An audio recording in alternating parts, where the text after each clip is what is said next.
Halo sahabat terkasih, senang bisa berjumpa kembali bersama saya Joseph Kurniadi di channel saya Solusi Kehidupan, Marriage and Relationship Counselor. Hari ini saya ingin membahas tentang fenomena belakangan ini yang banyak sekali pasangan-pasangan yang mempermasalahkan suaminya. eh, Pak, kenapa banyak yang FWB? Ya, nah, saya mau jelaskan dulu ya. FWB itu apa? Ini bahasa gaul. FWB ini friends with benefit.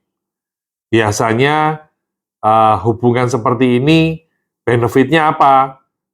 Pertemanan, namun sampai masuk di hubungan seksual. Ya. Nah, di sini pertanyaannya kenapa? Ya, banyak sekali yang terlibat di area sini. Padahal mereka itu punya perusahaan, ya, mereka orang-orang yang sukses, mereka punya jabatan, ya, ada yang dokter, ada yang pengusaha. Artinya mereka bukan orang bodoh, ya. Mereka orang-orang pintar dan berhasil. Namun banyak sekali yang terlibat di FWB ini. Ada yang bilang, kenapa sih kok nggak mau yang BO saja? Ya. Nah, yang open BO ini seringkali adalah wanita yang mau diajak bersenang-senang, namun ada tujuannya, yaitu karena uang. Mereka dibayar, gitu ya. Nah, namun kalau hubungan FWB ini, mereka sama-sama membutuhkan, ya. Dari yang pihak wanita, dia mungkin bersuami, ya. Yang prianya juga gitu, dia beristri. Nah, tipe-tipe seperti ini adalah tipe-tipe orang yang tidak mau mengakui bahwa dirinya tidak bahagia.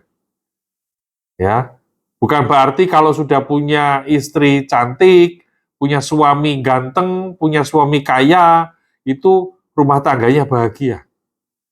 Ya, banyak sekali yang sepertinya mereka hidup di dalam surganya dunia, namun ternyata mereka seperti di neraka dunia.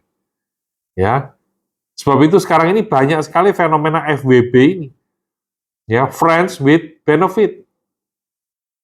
Nah, di sisi yang lain, ya, ketika saya mempelajari ini, kenapa orang lebih memilih FWB? Karena ada ikatan emosional. Mereka sama-sama membutuhkan, mereka sama-sama sepertinya korban, ya. Yang perempuan merasa tidak bahagia dengan suaminya, ya. Yang pria juga merasa tidak bahagia dengan istrinya, ya. Nah, resikonya juga dikatakan kalau dengan yang open BO, Pak, nanti bisa ketularan penyakit dan lain sebagainya. Ya. Dan memang kalau FWB ini lebih tertutup, artinya tidak semua orang, ya. Mereka tidak, katanya tidak apa itu, mengandung resiko begitu ya. Nah, kembali lagi, ya, kita belajar dari posisi orang-orang ini, ya. Kita tidak perlu mengalaminya, namun kita harus tetap belajar. Ada saatnya di mana pasangan itu tidak merasakan bahagia lalu tidak bisa mengakuinya. Kenapa? Karena mereka bilang ribet, Pak. Bayangkan kalau saya harus jujur, ya, bahwa rumah tangga saya tidak bahagia. Bagaimana dengan kedua keluarga besar, ya? Bagaimana dengan profesi saya misalnya? Kalau dia seorang yang terkenal misalnya, itu cukup resiko ketika memutuskan untuk bercerai dan menikah lagi dengan wanita lain. Ya. Lalu berikutnya apa? Mereka juga bilang, kalaupun kami mengambil resiko untuk berani memutuskan bercerai dan menikah lagi, pertanyaannya apakah nanti yang kedua itu bisa betul-betul bahagia? Ya. Nah, di sini kita belajar satu kata, yaitu pengecut. Ya, orang yang tidak berani, ya, tampil apa adanya itu seorang pengecut. Jadi mereka ini mau enaknya saja, mau main aman saja, ya. Padahal di balik semuanya itu ada korban-korban yang berjatuhan, ya. Mereka egois, mereka yang penting bahagia, ya. Padahal apa? Ada minimal ada 2 keluarga yang hancur, yaitu keluarga yang sebenarnya. Dan kalau ada keluarga yang hancur, yang jadi korban adalah pasangan dan putra-putri. Ya, kalau kita sadar ini, ingat ya, FWB itu bukan solusi. FWB itu hanya sementara. Ya. Kenapa? Karena merasa sama-sama jadi korban, sama-sama menderita. Ya. Padahal semuanya bisa diselesaikan asalkan ada kemauan. Ya. Beberapa waktu yang lalu juga sama, ada seorang wanita yang mengirim message ke saya. Dia bilang, "Pak, saya ditinggalkan suami saya karena suami saya punya wanita lain dan wanita lain itu punya bisa memberikan keturunan, sedangkan saya tidak." Ya. Jadi ada suami yang meninggalkan istrinya karena keturunan. Ini pun saya katakan ini orang-orang yang egois. Kenapa? Kalau kita mau berpikir yang sesungguhnya, anak itu bukan tujuan. Ya, setiap pasangan pasti menginginkan keturunan, ya. Ya. Namun keturunan itu bukan tujuan. Saya banyak mendapati pasangan yang sudah puluhan tahun menikah tidak punya anak tapi mereka tetap bahagia. Ya, mereka tetap bisa melanjutkan kehidupannya. Mereka tidak terganggu oleh kondisi di mana mereka tidak punya anak. Ada beberapa yang secara finansial mereka luar biasa, ya. Lalu apa? Mereka mengambil anak. Bisa, ya, namun tetap ada resikonya, ya. Kalau misalnya tidak mau resiko, bisa, yaitu apa? Ke panti asuhan. Karena apa? Di luar sana banyak sekali anak-anak yang ditelantarkan oleh orang tuanya dan mereka tidak bisa sekolah. Karena kita punya kebebasan finansial, kita bantu mereka dan mereka bisa sekolah dan punya masa depan.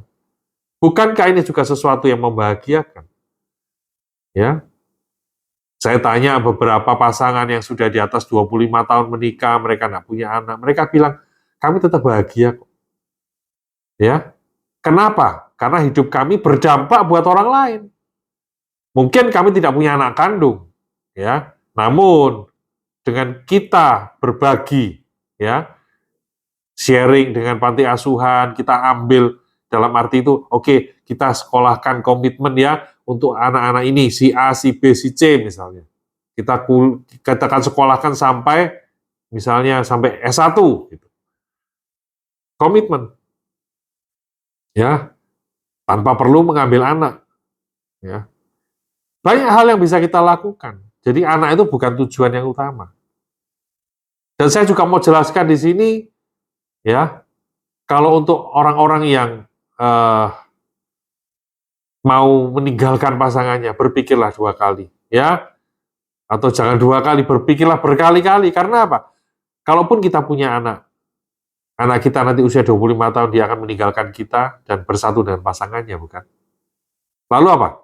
Lalu kita tetap hidup dengan pasangan kita. Kita tetap hidup dengan pilihan hidup kita, yaitu pasangan kita. Ya. Jadi, kalaupun kita punya anak, nantinya dia juga akan meninggalkan kita kok, ya. Tapi pasangan yang diberikan Tuhan dalam hidup kita, itu akan tetap setia menemani kita sampai akhir hayat. Jangan dilupakan ini. Ya, jadi kalau kita meninggalkan pasangan kita yang kita kasihi, yang kita dulu kejar-kejar hanya karena tidak punya anak, itu salah besar. Ya. Nah, kembali lagi. Saya ingin mengajak para pria, ayo setia dengan istri kita. Ya, setialah dengan istri masa muda kita. Ya, bukan setia dengan istri muda. Ya, yang bermain-main dengan FWB, bermain-main dengan BO, berhenti. Ya. Karena apa? Kita harus berhenti jadi orang egois. Ya, kita hanya mau menikmati kesenangan kita saja, padahal ada orang lain yang kita sakiti. Ya, saya tidak bisa bicara secara detail, banyak sekali resiko-resiko yang kita bawa. Ya, banyak sekali hal-hal negatif yang kita bawa ketika kita tidak setia sebagai suami. Ya, tetap semangat ya. Semuanya bisa dilewati dan never give up.